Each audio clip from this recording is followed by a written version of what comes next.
Due to the graphic nature of this program, viewer discretion is advised.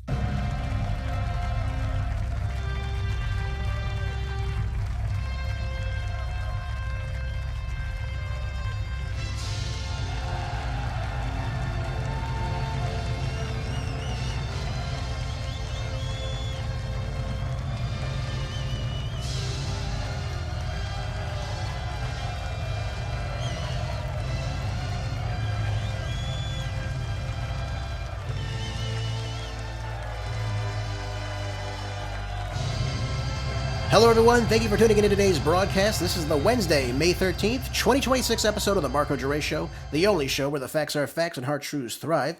Halfway through our week, ladies and gentlemen, I've got a plethora of solid topics we'll be discussing on today's show, so make sure you're sticking around for the entirety of it. We'll be talking about what President Trump is doing in Beijing, what's going on with the strength of the dollar, and did a California mayor actually clandestinely work with Beijing? All that and more in today's program. Don't miss it. Make sure you stick around. Let's get down to brass tacks. I've got a very important topic we've got to discuss right out of the gate here, and that is the CIA whistleblower that says that Dr. Anthony Fauci's role in the cover-up of the COVID-19 origins was actually intentional. What's going on here? James Erdman, who is a career CIA operations officer who spent much of last year on a joint assignment for the Director of National Intelligence Directors Initiatives Group, testified before the Senate Committee on Homeland Security and the Governmental Affairs just this morning. And what did he say? He told the committee members that Fauci influenced the analytical process and the findings by leveraging his position to ensure that the intelligence community consulted with a conflicted list of curated subject matter experts, is what public officials and scientists alike have now asserted. So here's the problem here. Fauci clearly was covering things up, certainly about the origins of the virus. He clearly was not upfront about what took place, certainly from the NIH standpoint. Now, what Erdman further said was that the CIA and the DNA analytic managers responsible for examining the origins of COVID made decisions inconsistent with the conclusions of subject matter experts and the analytical tradecraft consisting favorably with the theory of the natural origins of it. So right off the bat, we're getting so much conflicted information from Fauci, telling Senator Paul that he didn't know what gain-of-function research was. All these things are very, very questionable. And we know that one of his top advisors went down as far as what was going on with the research that was being conducted as well.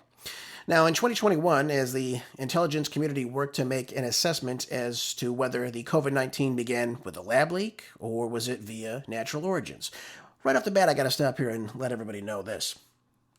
If you can patent a virus or any type of discovery or vaccine or anything of that line, medicine, you name it, anything you have a patent on cannot come from a natural origin.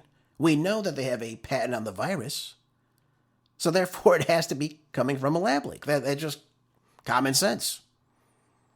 Now, Fauci offered investigators a list of subject matter experts to contact. Now, Erdman said that he and others would later discover that the list included experts who had been in Fauci's orbit for more than 20 years. So see how the rot runs deep here? And they have also authored a scientific paper that Fauci infamously commissioned to debunk the hypothesis that COVID escaped from the laboratory in Wuhan, China. Now, of course, we have the Chinese also not working with the United States to talk about the origins of the virus or what potential illnesses could come from the virus. So this was being covered up for quite some time, and now we are really coming to terms with what actually took place. Now, some of these scientists whom Fauci directed the intelligence communities to contact were part of the Biological Sciences Experts Group. This is an office of the Director of National Intelligence Advisory Body. Now, these members are often receiving considerable funding from Fauci's own department, the Department of Infectious and Diseases and Allergies and the public health agencies. This is what Erdman is saying right now. And he's calling attention to the overly complex infrastructure to the public health community that leads to conflicts of interest and preventing proper oversight. So he's really blowing the whistle here on all this. Now, one of the things I think is really damning in all this, he talks about how Fauci endorsed various experts, of course, And these experts participated in what was called the Planning Event 201 in 2019. Now, this was a coronavirus pandemic tabletop exercise curiously similar to the events that played out during the COVID-19 pandemic. Now, the event was attended by Fauci himself, several other individuals with intelligence community ties, like former DNI Avril Haines. Again, that'd be the Director of National Intelligence. And he goes on to add, too, that Dr. Anthony Fauci's influence over the intelligence community's COVID origin analysis and the witting and unwittingly roles that some of these BSEG scientists, that same group I just mentioned, and some of the IC personnel played in the cover-up exposed why the issue is of top concern. Now, here's the problem with all this. You have people like Fauci making sure that they do things, for example, like rewrite the definitions of what gain of function actually means back in 2015 to lift the funding pause on dangerous research. Now, gain of function research is defined as the modification of viruses for the purpose of making them more infectious or deadly for a study in a laboratory. We know that this took place with the funding that went through the University of North Carolina, Chapel Hill, EcoHealth Alliance, several of the players involved in all that. This is exactly what they were doing with the coronavirus proteins, or the viruses that they were studying. Now we have a lab leak, and we know that the labs of which the Wuhan Institute of Virology had were kind of a lower tier as far as safety. So that means it wasn't one of these, I guess you'd call it like a stage 5 or whatever it would be. It was a very low security risk as far as coming in and out and how the virus could get in and out and what have you. And this is how this all took place. Now the virus gets out. We know that the outbreak took place in China. We got all the wonderful propaganda coming out of China. And then, of course, it spread to the United States in October of 2019. Nothing happened until March and later of 2020 when it was originally announced as a pandemic, and Trump issued a state of emergency for it. Again, he's taking Fauci's lead on all this. Now, we could talk about other events, much very similar to this planning event 201 in 2019. There have been other events as well. But 10 years prior to the COVID lockdowns, where they were actually going through these seminars and talking about making these viruses more deadly than they ought be, studying them, and they also simulated what a pandemic would look like with these viruses. I mean, this is all just coming to a T right now. Now, do I think anything's going to happen to Fauci? We know that on Monday the statute of limitations ran out for him, so I don't think the DOJ is going to get involved in arresting him. But, my God, this looks terrible, folks. We had a member of our government, a bureaucrat, a politician, that's what Fauci is. You know, he could have the word doctor in front of his name all he wants. But he actively participated in these events where he knew exactly what the coronavirus could do and what would happen if it were to, obviously, reach the public. And he covered it up. And then on top of that, he lied about ways to make people safe. The lockdowns were a complete failure. We know that wearing the mask was a complete failure. Standing 6 feet apart or social distancing was a complete failure. We know that the vaccine was a complete failure, and actually it has many ramifications and side effects to taking it. All these things are major problems, and he lied every step of the way. And on top of that, he botched every single pandemic we've had since he took over of the director of, infectious diseases and allergies, that whatever his group is that he works for in the NIH. But this is his specialty group, and he's botching everything the entire time. I mean, Fauci should have been gone roughly 20 years before this. I mean, so this is very, very bad, folks. And again, to see someone like this, who knew exactly what was going on, who has patents on this virus, who's probably made a lot of money off them, by the way, telling you all to go get a vaccine, again, that was not safety tested, had about 2 months of safety testing. All the animals died in the research study. And then giving it an emergency use authorization by quieting everybody on social media, by the way. So not only is he doing this, he's working with the tech bros, if you will, to silence any type of opposition to what's taking place with the coronavirus. So if you came out, for example, and said, there's a 99.997% chance I'll survive this, it's not really a big deal. Now, if had you known that in March of 2020, people probably wouldn't have bought this, but he sold you a bill of goods that said that this was something very detrimental, it was very serious, we don't know how to combat this, even though we've come in contact with several other coronaviruses, probably every single day of our lives. So this is nothing new, the SARS-CoV-2 virus, but of course, it was lab-made. But the funny thing I always say with all this was out in the open, inside the United States, for 6 months prior to it being a national emergency, a state of emergency, if you will. And yet, did we see hospitals lining up with people? Of course we did. Did we see people just dropping dead in the streets? No, we did not. Now, that's what was being sold to us. We saw this on social media, on the television. We had people in China dropping to the ground. We had, noses with blood dripping down, people passing out. That's what was coming out of China. Now, of course, that didn't happen. But that was the fear aspect of it all. It was fear-mongering. Let this play out. But how interesting.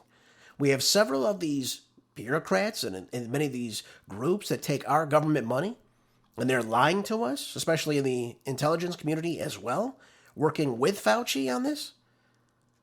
And look at the influence he wields over some of these people. Again, it's very troubling. But this is what happens when you have zero oversight. And again, I commend Rand Paul for going through with this and getting this out in the open.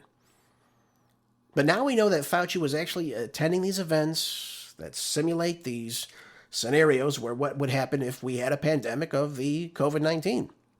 And of course, everything seems to be playing out exactly as is. So the question is now, was this planned in advance to do this? Now, only Fauci and his cohorts would probably know this. But isn't it interesting, he is the one that was up front and center. He was the one on television. He was the one taking the interviews. He was the one instructing what to do, when to do it, and where to do it, and how to do it. He's the one that was pushing the vaccine. The vaccine, of course, that we know now doesn't even prevent the transmission of the virus, doesn't prevent you from getting it.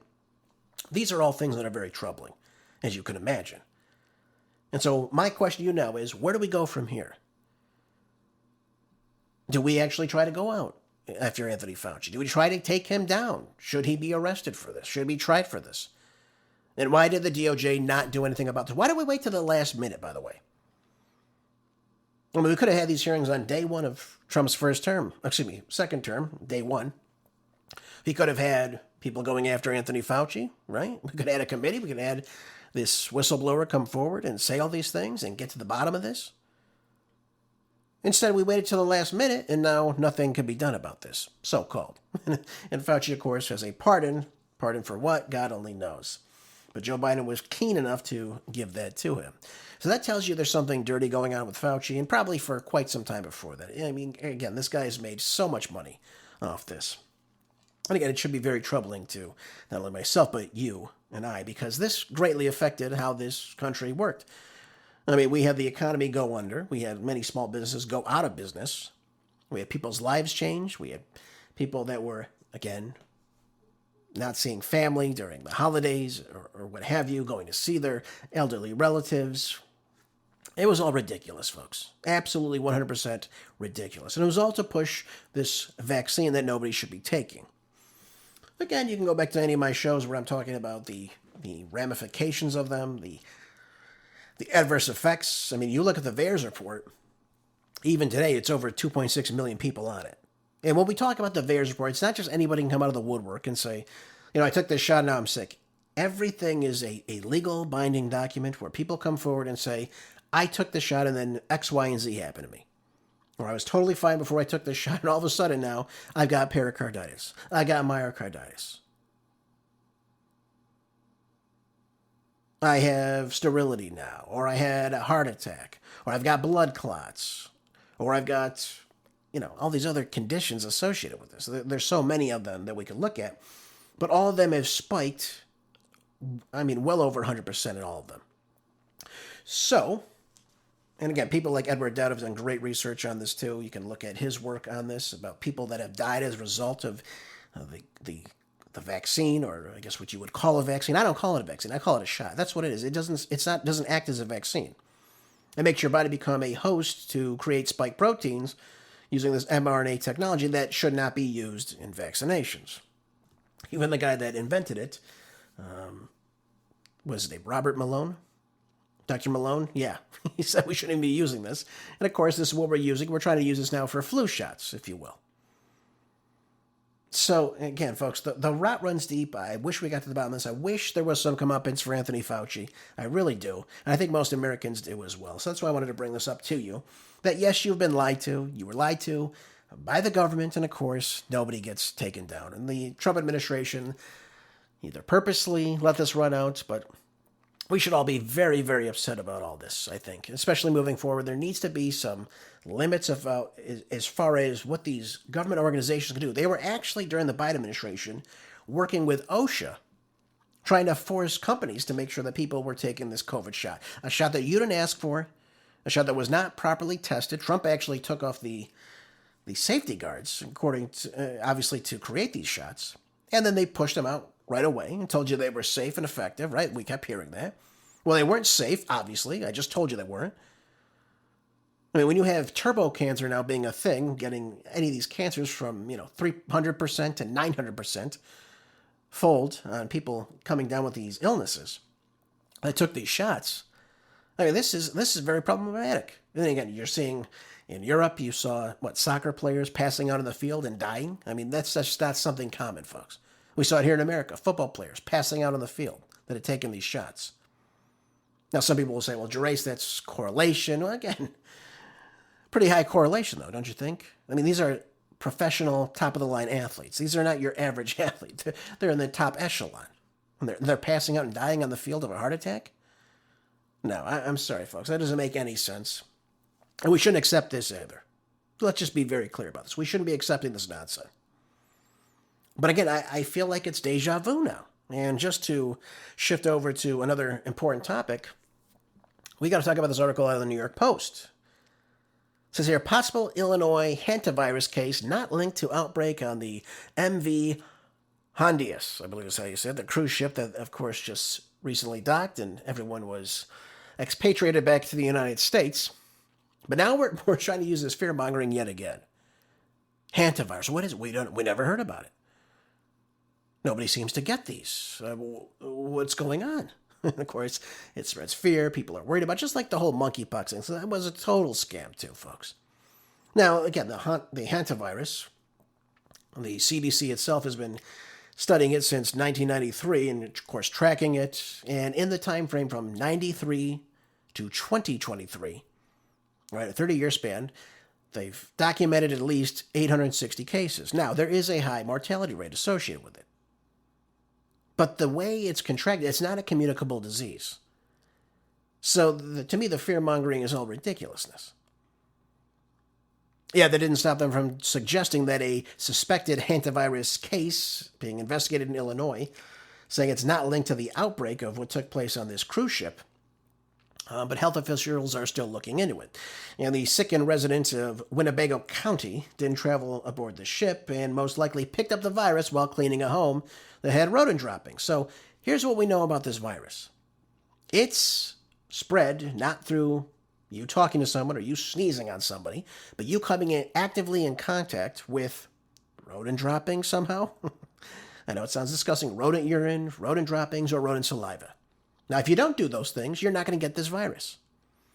Now, thankfully, the cleaner's symptoms were mild and didn't require hospitalization. But, folks, we've got to understand something. They're showing you pictures of people in, the works. They got the masks on, they've got the smocks on, all this other nonsense. And it's ordered to scare you. We got to take these people and monitor them for a certain amount of time. Again, listen, if someone is not ill, and again, we saw this during COVID, too. If someone is not ill, why are they taking these PCR tests that will, any way they detect, depending on how many cycles you use with them? So in other words, if you swab somebody's nose and you run that swab sample and you run it through enough cycles, it'll eventually find some type of maybe foreign matter from a virus you may have previously had. And if it can detect that, it's going to show that you're positive, even if you're completely fine. And again, I was working in a school system at the time, and we had students who were, this student's got it. Yep, man, showed you were positive. Got to go home. Got to go home for at least 3 days now. Quarantine. and the student's totally fine. They're getting pushed out of school. Now, I don't know how there's detecting if the person has or has not contracted this virus. But the idea if someone is fine, we're making a big deal about this and making sure they don't have it. But the problem is, what they're pushing here is that they have a mortality rate roughly of about 40%. Now, here's the other problem with all this. In those 860 cases, of the 300 or so people that have died in that 30-year span, by the way, we don't know anything about these people. Do they have other comorbidities? Are they sick with something else? What happened? Is the hantavirus really the case that was the reason why they died? We don't know about any of this. Were they elderly people? Were they very young people? So these are all things we should know. And by the way, the same thing happened with COVID. The people that were primarily dying were people that were elderly, and they had roughly 2 to 3 comorbidities. Those are illnesses like cancer, pneumonia, other things like that. And we don't even know if the COVID was the primary cause. We know that they kept, again, amplifying the amount of cases, again, with the false positives. And, of course, the people that were probably likely going to die anyways. And we even know now that if the doctor felt that they had COVID, they can just list it as a COVID death. And what happened as a result of that, they were able to get more money to their hospitals. Again, it's, rinse, wash, and repeat, right, folks? That's what it always comes down to. So to me, this is all fear-mongering. I really don't think we should be worried about this as a nation. I fear that most people are going to fall in line with this. We're talking more about this. We're seeing in the press more that these people have come back to the United States and being monitored. But again, I don't see right now, I guess we have, 16 now that are in a quarantine unit in Nebraska, remain currently asymptomatic. Well, that means they're not sick, folks. They're not sick. That's what it comes down to. I mean, there's no other way to say this to you. This isn't something you should go on fear. This isn't something you should go on and be worried about. So go about your daily life. Of course, you shouldn't come in contact with, obviously, rat droppings. I mean, that's not what I'm telling you to do. Obviously, you want to keep a cleanly house. But to me, what takes place here on this cruise, and by the way, I never tell you to go on cruises. They're usually disgusting anyways, by the way. The cleanliness in them are horrible. Why would you want to be in a boat for several weeks, by the way? It's ridiculous. Now, if you're taking a short cruise, maybe from someplace to another, fine. But why would you want to be weeks on end eating this disgusting food, by the way? I'm told the Disney cruises are the worst, by the way, from friends that have been on them. Anyways, my point is, obviously there was some type of contamination with the food supply, more than likely. That's how these people were probably, I hate to say this to you, but they were coming in contact with food or something that the rats contaminated. They got in their system, and they got this virus because these rats were infected with it. That's what it comes down to. So when we look at the world right now, I mean, we're looking at, so many, look at this, tested positive. We have like 4 cases of people that have tested positive all around the world, folks. This is not something we need to get worried about.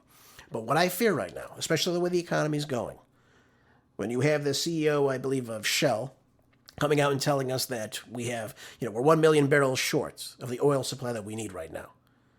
And you don't want to get people moving around. You don't want to keep people to leave their houses. You throw something out there like this.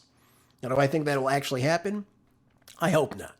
I hope people don't fall in line with us again or start wearing masks like idiots, like we saw during COVID. Again, the masks didn't work at all. That's just a fact of, the scientific studies that were taking place. If you don't believe me, go look at Dr. Simone Gold's study. She outlined this very, very clearly in her research. Perfect study, by the way. And I know because I read it at the time. And again, not to brag, I know how to read case studies because I have a master's in health, so I understand what's going on. I can read the science. And by the way, anybody can read the science as well for themselves. But you got to read the right science, not the science that is put forth like the Faucis of the world. They got their own buddies to put forth the funding or the research to say, no, there's no way it came from a lab. It must have come from, bat soup, right? Remember we were told that too? Oh, it must have came from one of these bat, soups or whatever the hell it was. It's something ridiculous like that. Not that I implore you to eat that. But this is what we were being told. And again, it was all a bunch of nonsense. That's what it comes down to. So again, obviously, if you came in contact with this, obviously you should seek medical help. But again, if you're asymptomatic after all this time, you're probably going to be okay. If these people that are on the ship right now. Okay, folks. So again, Just wanted to clear that up for you. Don't get worried about the hantavirus. Don't start running out and buying masks or, whatever. But one thing I want to say to you, too, before I finish this segment. What's interesting to me, they come out now and they're talking about the hantavirus vaccine. What's interesting to me, this is what I just found out yesterday evening. They put out the patent for this. They applied for this way back in 2022. So are people going to freak out now and request the hantavirus vaccine? God only knows, folks. God only knows. But again, I wouldn't take this stuff. I wouldn't take anything unless as the proper, long-term safety testing and again, a double-blind clinical testing for these vaccines as well. That's what you should always be looking at. Never take anything under emergency use authorization. Okay? That's my advice to you, coming from someone who has a background in health. Okay. Anyways. Let's move on, shall we? Let's move on to what's also very important right now. We have to look at what President Trump is doing. This comes out of ZeroHedge. So President Trump has made his way through Air Force One with his entourage now.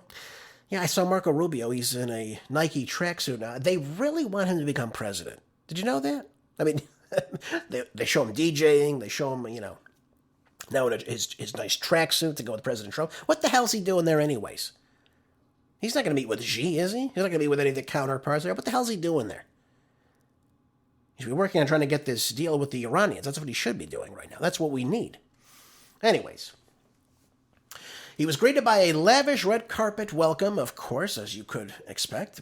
We should always expect that we are treated well when we go abroad. No doubt about it. And President Trump said we're two superpowers, what he told reporters just before departing to China the day prior. We're the strongest nation on earth in terms of military. China is considered second. Well, I don't know. We're the strongest military in the world, yet we can't defeat the Iranians, who we've helped destroy their economy. Certainly the most expensive military. I will give you that. We do have a strong military, and we do have the most expensive military. That's no doubt about that. Now, the official event with President Xi Jinping will take place on Thursday, 10 a.m. local time, with a formal welcoming ceremony at the Great Hall of the People, leading into the first meeting with President Xi, after which the Chinese leader will host President Trump for a state banquet at 6 p.m. So, again, I'm interested to see about how this goes. I've told you what I think about this. I talked a little bit about this yesterday. I believe that President Trump's going to ask Xi for help on getting Iran to agree to some of these U.S. demands that he wants to end this war. Because President Trump cannot leave the Iran war with people thinking that he has capitulated. He can't do that. Certainly he can't accept that he's gotten a loss here, which we really have. So I think China obviously helped Iran get to Pakistan, to obviously come to the talks for us multiple times. And I think Trump is going to try to get Xi to get the Iranians to come to the table yet again to, I don't want to say, again, surrender themselves to us, but to kind of get them to agree to some terms of ours too. So in other words, they'll throw in their 10 or 14 points on there and say, look, this is not negotiable. But I think they're going to try to get the Iranians to say, also, you will do X, Y, and Z too for the United States. I do believe that's what it will be. Again, we know that the U.S. wanted this ceasefire. We know that it was them. The Iranians really didn't want it, but they accepted it. So again, it's the United States that wants the war over because, again, of the economic blowback that Trump's getting right now. And by the way, China doesn't like this too. They want the strait to be open. They don't want this headache about this because, again, they get roughly about 20% of their daily oil consumption coming out of the Persian Gulf. They don't want that disrupted. Okay? That makes sense. But Trump also doesn't want another JCPOA type deal, which he condemned Obama for brokering, by the way. But unfortunately, President Trump, again, it might be his only way to achieve this small victory, and again, is to pretend that we've won the war, which, fine, whatever gets the war over with, I really don't care. I mean, we all know we've lost this conflict. We know that the Iranians are controlling the Strait of Hormuz. We know they're going to charge a fee. Again, these things are non-negotiable for them. And so I hear some commentators saying, China couldn't care less about Iran. Maybe that's true. I don't know. I don't know what the Iranians think. I don't know what the Chinese think about one another. But Xi is thinking about economic terms on this.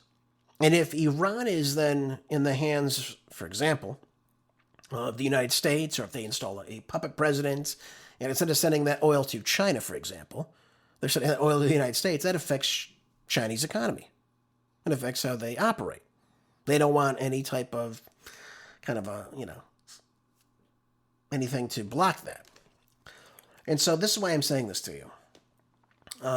If, for example, you have a weaker Iran or a U.S.-controlled Iran, that's not good for China. It's not good for BRICS.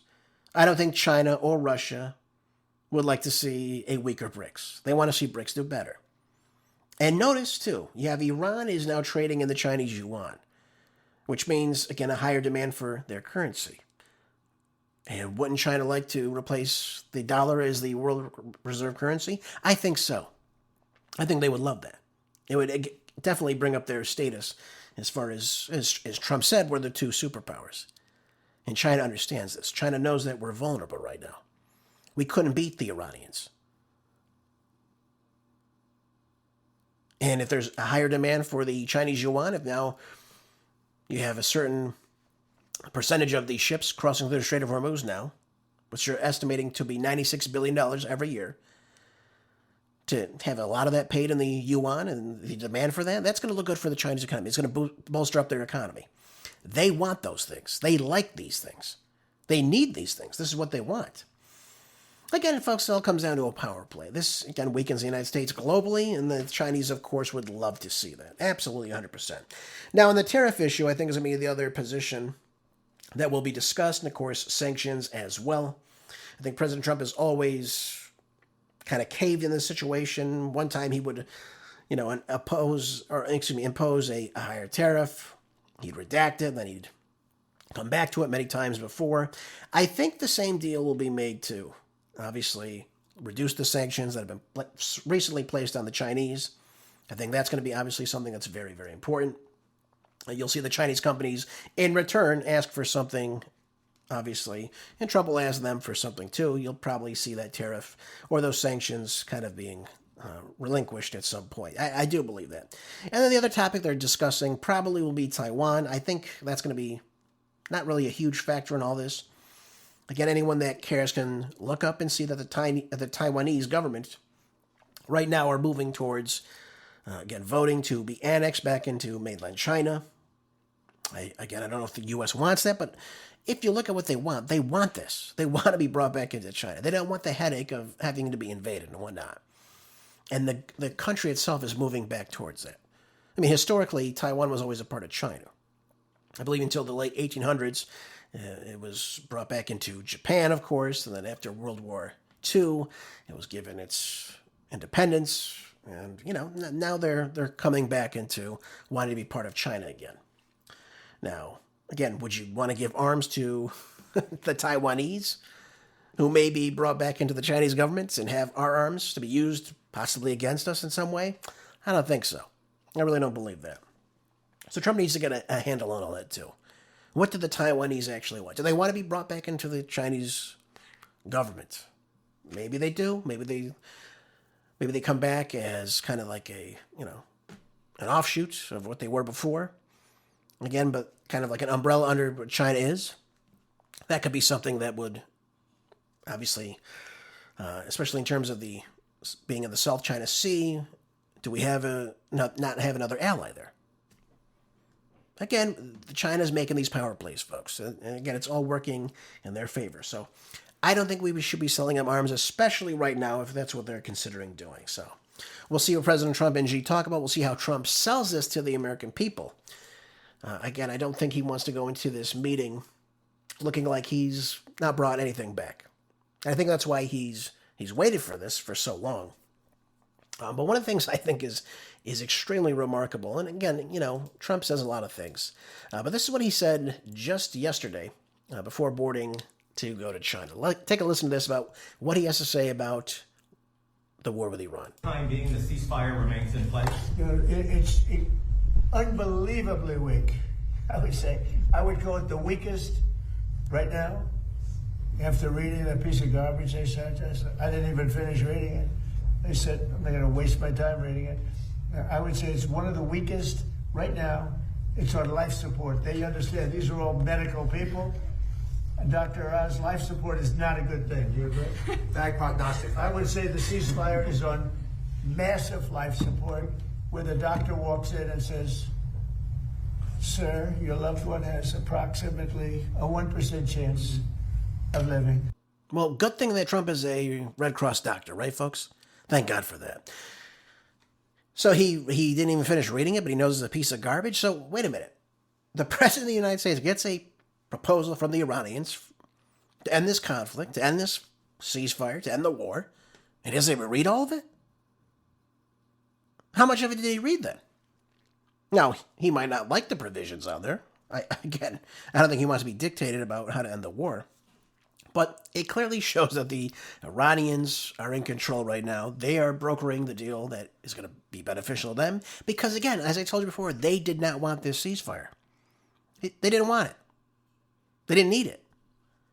And the Trump administration, on the day that we attacked, on February 28th, we ultimately reached out and said, can we get a ceasefire? And they said, no. Now we're in the war. They asked again on April 8th. They said no. And it took a little bit longer to, of course, achieve that ceasefire. But, of course, they're going to want the U.S. naval blockade to be removed, naturally. And, again, Trump cannot, again, his own personality. Trump is, obviously, we know, is an egomaniac. I don't think anybody can deny that. He wants to be seen as a great president, a great leader, someone who's strong. He doesn't want to show that he's been defeated and look extremely weak in that manner. That the Iranians, whose government we've always tried to destroy, were able to defeat again, as he said, the number one military in the world. So is he actually going to show that type of defeat? I don't think he wants to do that. That's why I think he's going to be talking with Xi about this. I do believe that. He'll try to get Xi to work in some way to allow the United States to exit this war without it being a complete disaster for President Trump, and of course making him look bad on the world stage. But we all know what took place here. We wanted regime change. We didn't get it. They were able to fight us off. They were able to circumvent this naval blockade to the tune of at least 150 ships right now. They were able to destroy a lot of the military infrastructure we have all throughout the Middle East and the Gulf Arab states. They were able to do a lot of damage in Israel, too. They were able to circumvent Iron Dome. So, again, this is bad for many, not just the United States, but again, this is going to be very bad for Israel as well, especially moving forward. So, again, is he going to be able to reel in Netanyahu, though? That's the big question because, again, that is going to be one of the provisions on the table here. Will the war in Lebanon stop? Will the fighting in Gaza stop? Will all this in the West Bank stop? Only time will tell. And it's going to be a big thing for Trump, too. Will he be able to do this even? That's the other question we have to ask ourselves. Will he be able to reel in Netanyahu? Again, I don't think so, folks. I really don't believe so. And I told you before, I think the war is going to go on.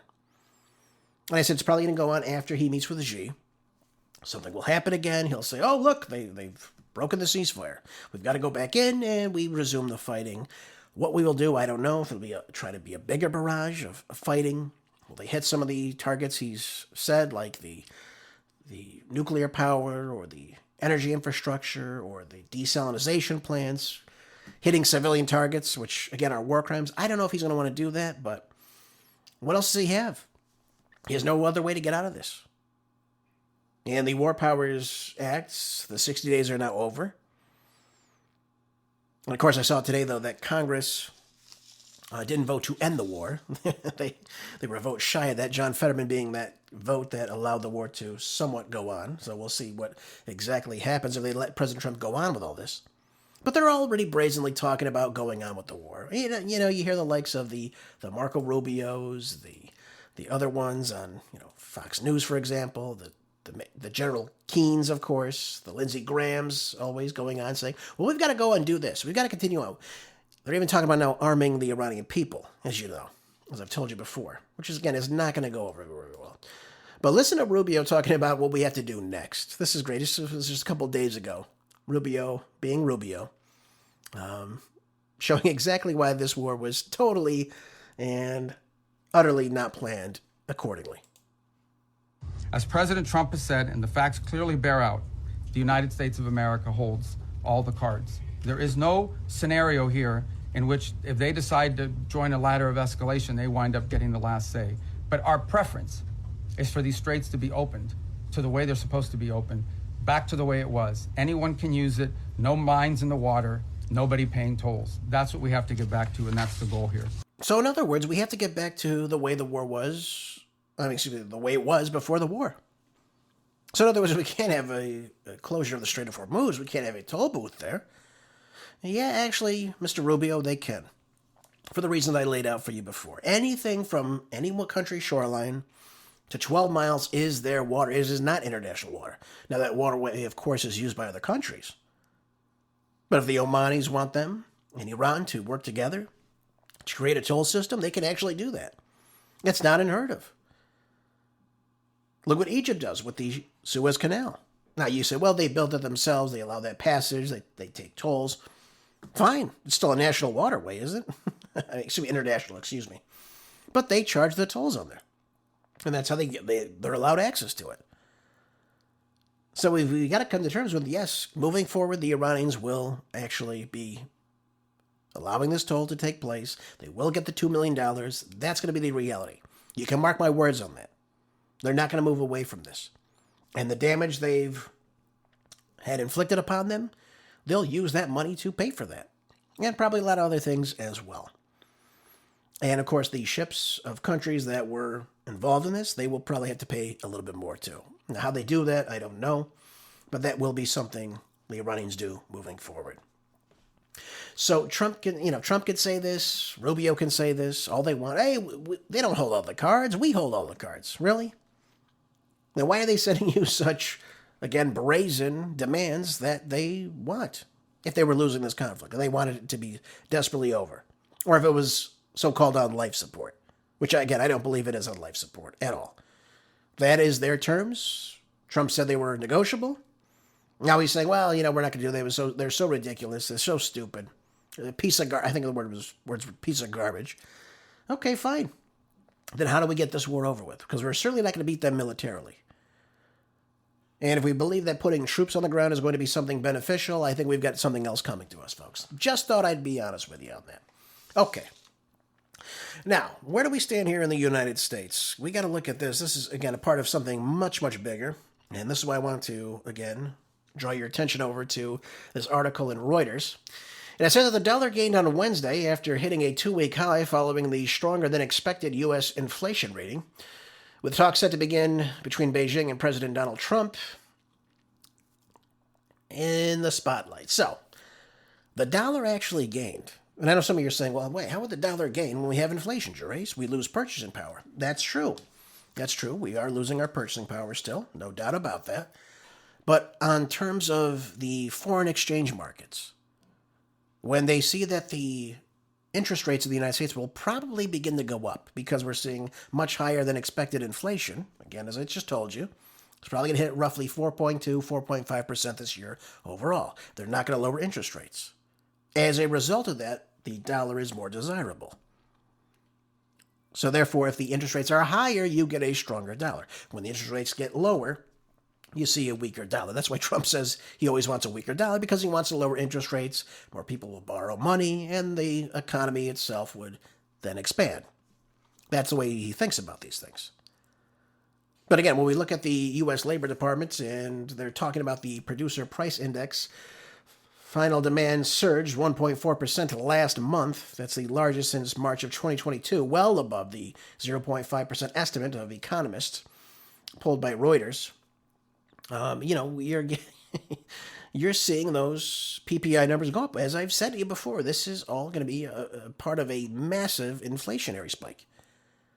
And we're just seeing the brunt of it right now. That's what it all comes down to, folks. And it says here that the stronger producer prices reading came a day after an annual reading of consumer prices posted its largest gain in 3 years. So we're looking at really the Biden economy in 2022. Those are the readings that we're starting to get. And as I said to you before, it's only the start of it. It's going to continue to climb. Now, markets have largely priced out any chance of a rate cut this year by the Fed. That's why, again, the dollar is growing. That's why it's gaining some strength.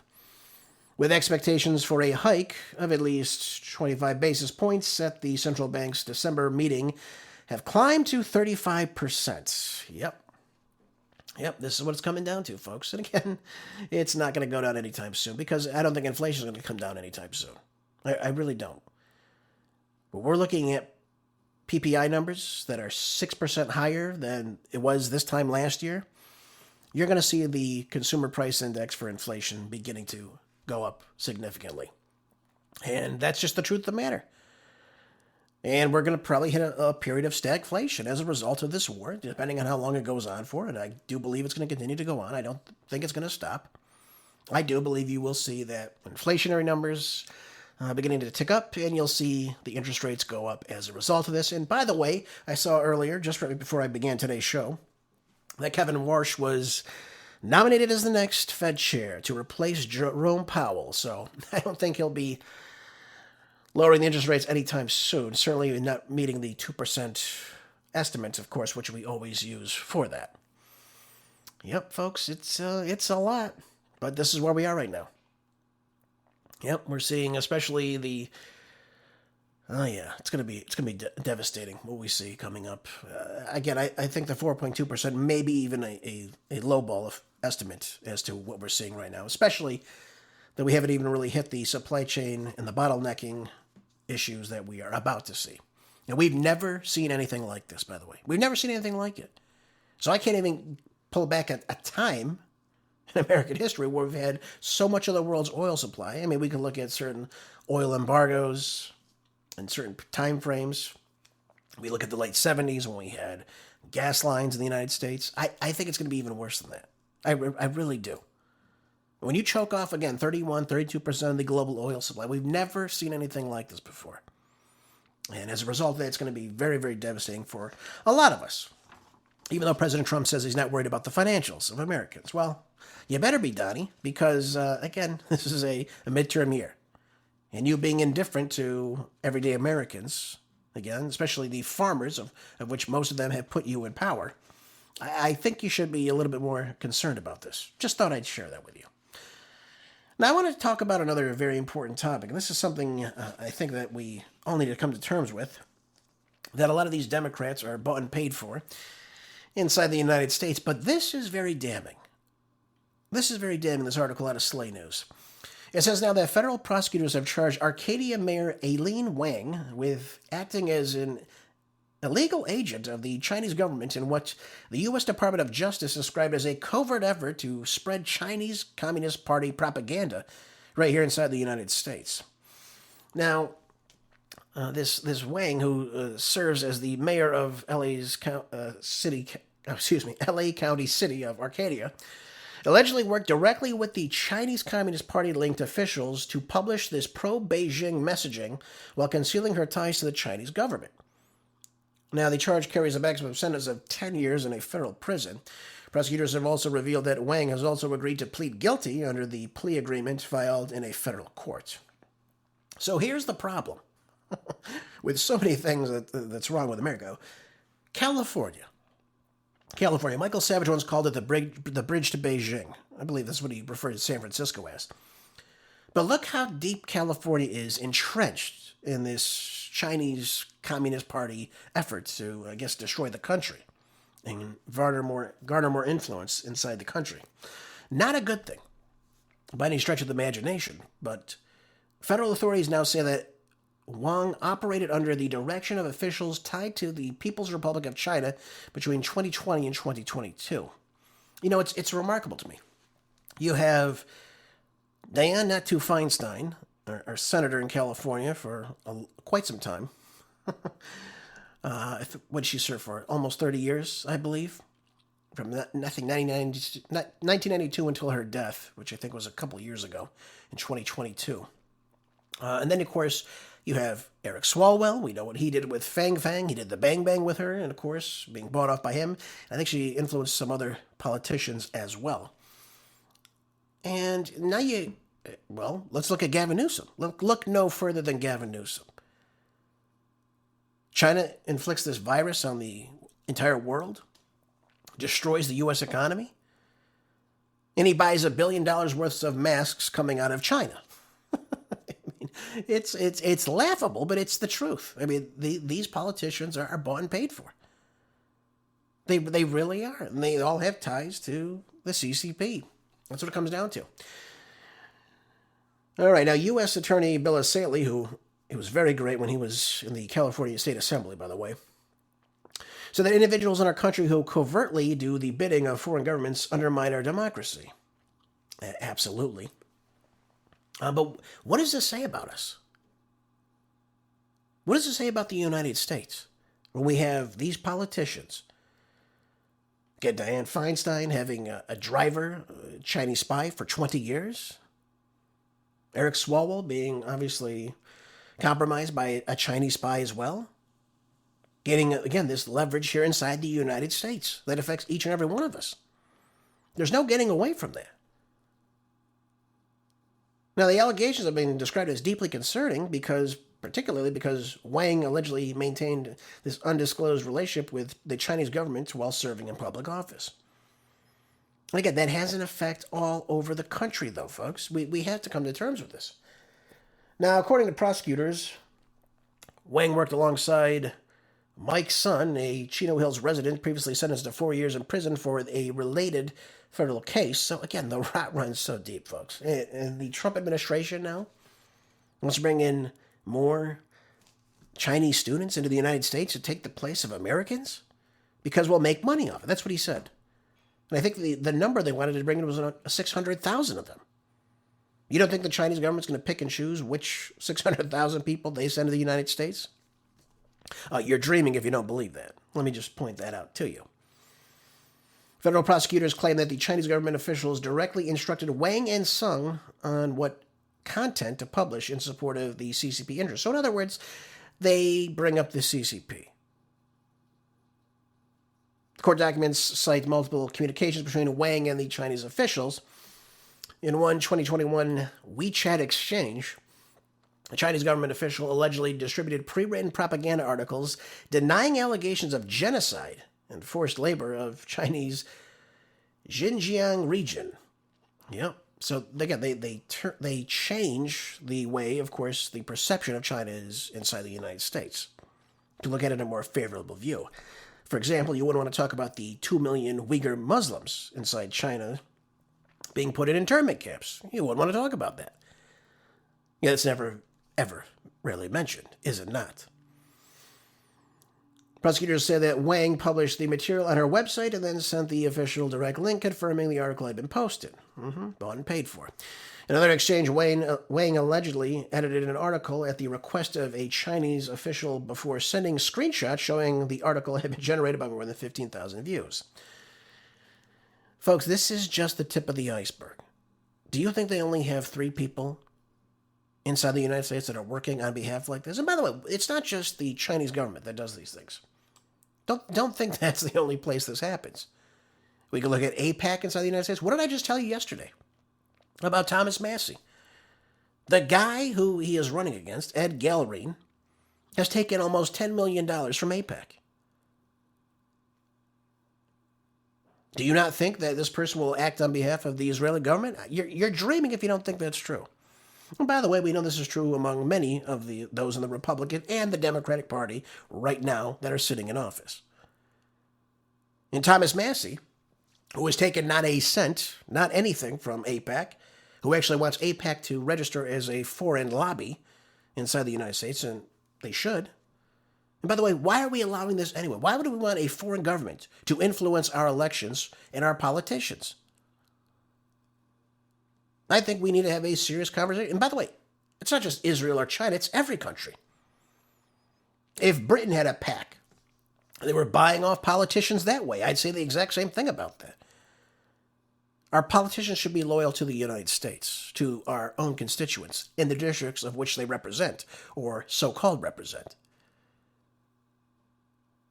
But just because it's one mayor getting caught, now all of a sudden it's a big scandal? Of course it's a big deal, don't get me wrong. But I mean, this is treasonous on so many levels. Because obviously we have legislation that favors certain policies, that certainly we give $3.8 billion every single year to fund the Israeli military. That's our money, that's our taxpayer dollars.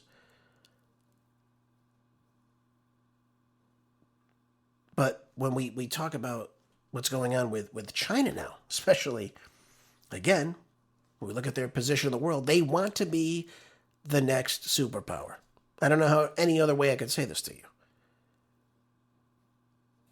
They believe that the 18th century was the century of Great Britain. I'm sorry, the 19th century, excuse me. They believe that the 20th century was that of the United States, and obviously continuing on now. And they believe that the 21st century is going to be that of China as the next global superpower. Again, thank you, Bill Clinton, for putting them in the World Trade Organization. Wonderful job, Bill. Fantastic work. Okay. Now, again, I don't have anything more I could really say to you about this, other than there needs to be very, very grave justice brought to these politicians that are working on behalf of foreign governments. And, by the way, any government. And I'll just end with this quote that they're saying here in this article. Individuals who act on behalf of foreign governments to influence our democracy will be identified, investigated, and brought to justice. What should that justice be for being a complete traitor, selling out the United States to prop up China, or any other country for that matter? What should the ultimate penalty be? Because obviously she didn't have any concern in the world about getting caught. And she's even going forth with pleading guilty to it. And I'm sure she'll be taken very well care of by the Chinese Communist Party afterwards. Which brings me into my next point, folks. This is, again, just unfolding. This out of Fox News says here that Spencer Pratt's run for mayor of Los Angeles has divided Hollywood, with celebrities like Paris Hilton and Kristin Cavallari, Billy Bush, and more choosing sides as the reality star's campaign continues to gain some traction. Now, this is a very interesting position. Again, I used to live in California, know all about it, and L.A., of course, and how it's been completely mismanaged for quite some time now. But this is interesting to me. Pratt comes in kind of as this unknown figure. Obviously, we know he's an actor. I've never watched anything he's been in, by the way. And he plays himself off because his house was burned down in the Palisades fire. Again, completely mismanaged by Karen Bass, who he's kind of been targeting this entire time. And he's been gaining a lot of traction running as a Republican in this race, vying for that seat, of which Bass, I believe, has still about 30% of the vote right now, which I find very funny. I find that very funny that the woman who burned down most of the Palisades and part of Malibu, her incompetence led to such disaster. It was so ridiculous. And, the pollution and all of the devastation and loss of property and ownership that took place as a result of what she did. And, of course, Gavin Newsom, his policies as well, also being intertwined in all that. But throughout the campaign, Pratt has emphasized issues such as homelessness, public safety, wildfire response, and, of course, government spending, positioning himself as a political outsider, challenging the status quo inside Los Angeles, and, of course, drawing some support for voters dissatisfied with the current leadership. So, why do I bring this up to you? Though Pratt is a registered Republican, he's still running as an independent in this race that's supposed to be a nonpartisan race. But the issue I have with this, and again, I can't confirm this with you, but this is what I'm seeing right now online from people I view as very, very credible, that kind of do a lot of digging as far as who these politicians are. And it looks like Pratt he's been getting some money flowing from a lot of these NGOs that work with this homelessness budget, if you will. The government gets the money to the homelessness problem. It flows through these various groups. And these groups are supposed to go out and cure the homelessness problem inside Los Angeles.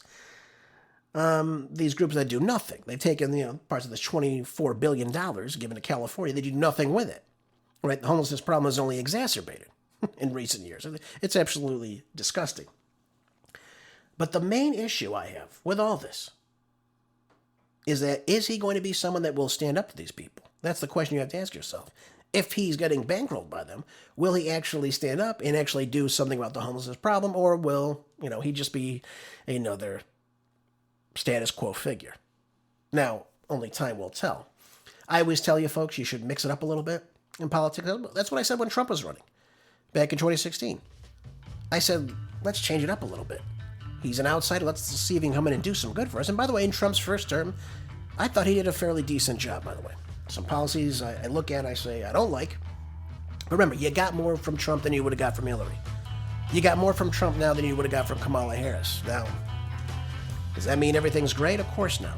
We should always demand more of our politicians. But will Pratt be good, or will he be bought out, as always? Only time will tell, folks. Let's change it up a little bit in L.A. Let's do something. You can't hire another bass. That's it for today's show, folks. Thank you for being here as always. Enjoy the rest of your day. I'll see you back here tomorrow for more groundbreaking news on the next Marco Dre Show. Until then, be good, stay busy, God bless.